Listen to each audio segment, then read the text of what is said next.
کسی گاؤں میں رحیم نامی ایک غریب آدمی رہتا تھا۔ وہ اپنی بیوی اور 2 بچوں کے ساتھ ایک چھوٹی سی جھونپڑی میں زندگی گزار رہا تھا۔ گرمیوں کے دن تھے اور گاؤں میں بجلی کی کمی تھی، جس کی وجہ سے رحیم کی زندگی مزید مشکل ہو گئی تھی۔ ایک دن رحیم اپنے کھیت میں کام کر رہا تھا کہ ایک عجیب سی چیز نظر آئی اسے۔ وہ قریب گیا اور دیکھا کہ ایک پرانا اور کھدارا اے سی تھا۔ اس نے سوچا کہ یہ کسی کا کچرا ہے، لیکن اس کے دل میں ایک امید کی کرن پیدا ہوئی۔ اس نے اے سی کو اٹھایا اور گھر لے آیا۔ رحیم نے جب اے سی کو گھر میں لگایا تو اس نے اچانک سے کام کرنا شروع کر دیا۔ اے سی سے ٹھنڈی ہوائیں آنے لگی اور پورا کمرہ ٹھنڈا ہو گیا۔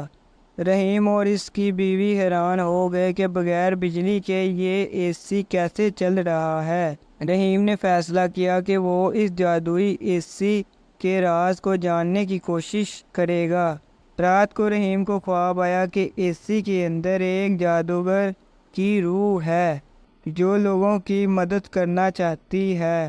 جادوگر نے کہا، رحیم تم نے مجھے تلاش کیا ہے، اب میں تمہاری مدد کروں گا۔ رحیم نے جادوگر کا شکریہ ادا کیا اور کہا وہ اپنے گاؤں کے لوگوں کی بھی مدد کرنا چاہتا ہے۔ اگلے دن رحیم نے گاؤں والوں کو اے سی کے بارے میں بتایا۔ سب لوگ رحیم کے گھر آئے اور جادوئی اے سی کی ٹھنڈی ہوا کا مزہ لیا۔